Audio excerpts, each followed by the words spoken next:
Bapak Ibu, kalau firman Tuhan mengatakan segala sesuatu indah pada waktunya. Tapi kalau KMJ kita berkata presbiter akan dapat jadwal pada waktunya. Haleluya. Selamat pagi Bapak Ibu, shalom. Baik, saya percaya bahwa kita semua di sini bersuka cita untuk mendengarkan firman Tuhan. Apa sih yang Tuhan mau katakan pada kita hari ini? Bacaan kita diambil dari Ibrani 13 ayatnya pertama sampai dengan ketiga. Dengan tema kemurahan hati dan kebaikan menjadi nyata.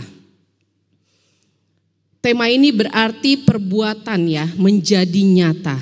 Bapak Ibu, kita lihat kitab Ibrani ini berisi tentang ajaran-ajaran Kristus kepada orang-orang Kristen Yahudi di perantauan.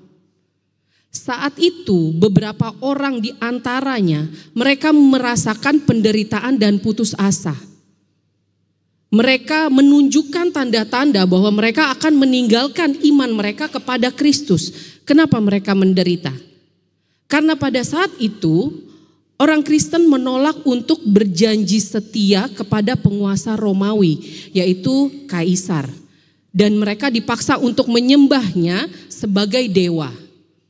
Nah, dampak kesetiaan Kristus kepada Kristus itulah yang menyebabkan mereka menderita, dianiaya, dirampas, dan lain-lain. Nah, oleh karena itu kitab Ibrani ini memberikan nasihat-nasihat dan juga ajaran-ajaran Kristus yang bertujuan untuk memperkuat iman orang percaya, untuk mempererat kasih persaudaraan, dan tentu saja hubungan dengan Kristus. Itu latar belakang dari kitab Ibrani ini Bapak Ibu. Saya akan mengajak kita menyaksikan satu video pendek. Ini menunjukkan kemurahan hati dan kebaikan, dan saya akan menjelaskan setelah video kita saksikan berikut. Silakan. Your total's gonna be $12.33. Okay, let me just get my change out. This first shopper looks on as John digs through his coins. Are you paying with all change today? Yes, ma'am. That's the best I can do.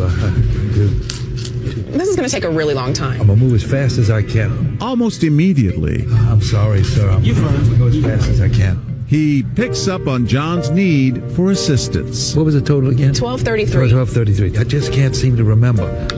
Want me to help you? Yeah, I need a hand. Thank you for your help. He steps right in and gets to work.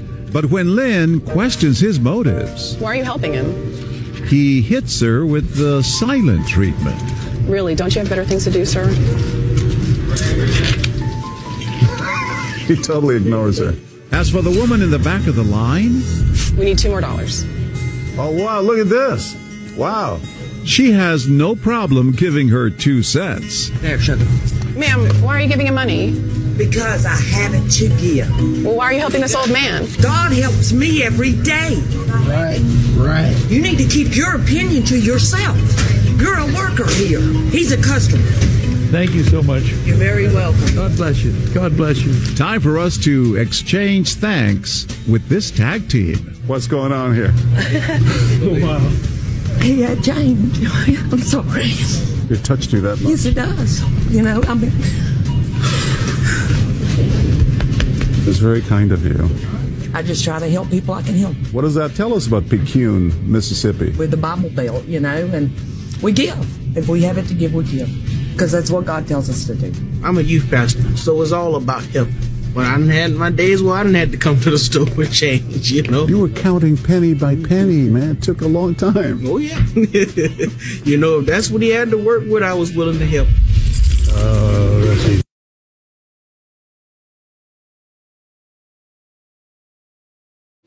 Video ini mengenai sosial eksperimen. Tujuannya apa? Mau melihat reaksi seseorang ketika ada orang yang memerlukan bantuan. Nah, kasir dan opa ini sudah disetting oleh pembuat konten video tadi. Nah, jadi opa itu dia belanja dan dia mau bayar dengan koin. Dan dia bayarnya koin, banyak sekali koin itu. Nah, dia harus hitung satu persatu. Dia merasa kesulitan untuk menghitung itu. Dan dia lupa ketika kasir bilang harganya berapa, dia lupa, oh iya berapa gitu kan. Nah, langsung pelanggan yang pertama memperlihatkan reaksi seperti apa. Dia langsung menolong Bapak Ibu. Yang laki-laki yang pertama.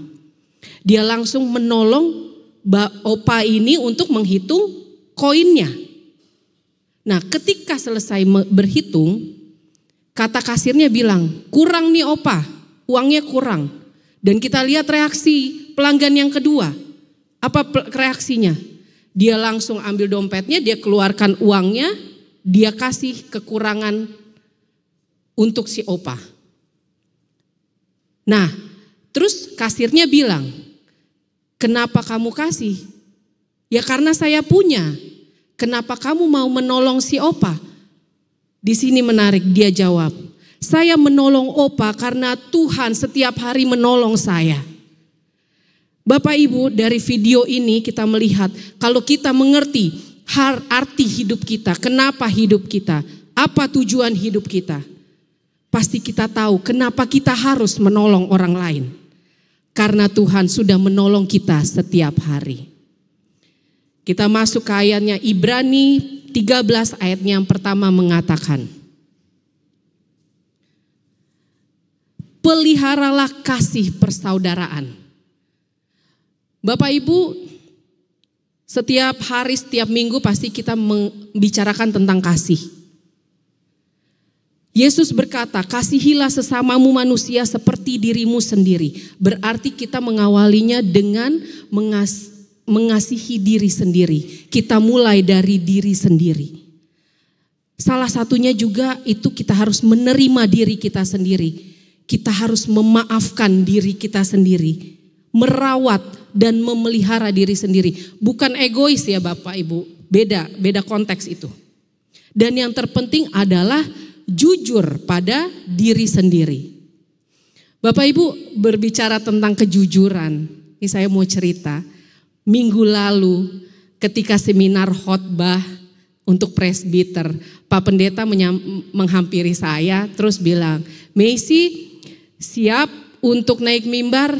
Bapak Ibu saya ingin berbohong, mohon maaf saya manusia biasa. Saya ingin berbohong, saya mau ada acara keluarga Pak. Saya banyak alasan pengen saya utarakan. Nah tapi di situ di sekeliling saya ada teman-teman penatua dari tim multimedia. Saya belum jawab Bapak Ibu, mereka bilang bisa Pak, bisa. Mereka yang jawab, luar biasa, mereka saling menopang Bapak Ibu. Nah pada saat itu hati kecil saya bilang, mungkin Messi kalau kamu berbohong ke Pak Pendeta, mungkin Pak Pendeta tidak akan tahu. Tapi kalau kamu berbohong berarti Tuhan yang akan tahu. Di situ saya takut Bapak Ibu. Dan saya akhirnya menjawab Pak Pendeta, oke, haleluya. Kita balik lagi ya Bapak Ibu ya. Banyak manusia secara tidak sadar kita tidak bisa melanjutkan hidup dengan baik. Karena apa? Karena kita menyalahkan diri kita sendiri. Karena kita tidak jujur pada diri kita sendiri. Kita tanpa sadar kadang meremehkan diri kita sendiri. Kita nggak sanggup. Bapak Ibu, ketika kita kena musibah, kedukaan, kemalangan, ketidakberuntungan, dan ini berlarut-larut, saya mau mengajak Bapak Ibu saudara sekalian, ketika Bapak Ibu merasakan hal seperti itu, mari kita berdoa. Kita berlutut, kita berdoa, mohon roh Allah untuk menuntun hidup kita. Supaya kita bisa melewati masa-masa ini. Karena apa Bapak Ibu? Karena Tuhan, hanya Tuhan yang bisa menyentuh hati Bapak Ibu saudara dan saya. Hanya Tuhan yang bisa memulihkan segala situasi dan bisa memulihkan hati kita. Ketika kita sudah bisa menyembuhkan diri kita sendiri, kita sudah bisa merawat diri kita sendiri, kita bisa mengasihi orang lain. Nah inilah yang dibilang, setelah mengasihi orang lain kita bisa memelihara kasih persaudaraan Bapak Ibu. Diawali dengan keluarga, lingkaran terkecil keluarga. Ketika kita melihat, oh keluarga kita baik-baik saja, damai sejahtera. Baik, kita buat lingkaran selanjutnya, yaitu saudara-saudara kita, sepupu atau tetangga kita. Oh baik-baik saja. Kita lebarkan lagi lingkaran selanjutnya, yaitu tetangga kita, jemaat sektor kita. Kalau ada yang terhambat, aduh saya nggak suka nih sama bapak itu, saya nggak cocok sama ibu itu. Bapak ibu, kita harus atasi itu. Karena apa? Karena itu bisa menjadi hambatan kita melebarkan lingkaran kita.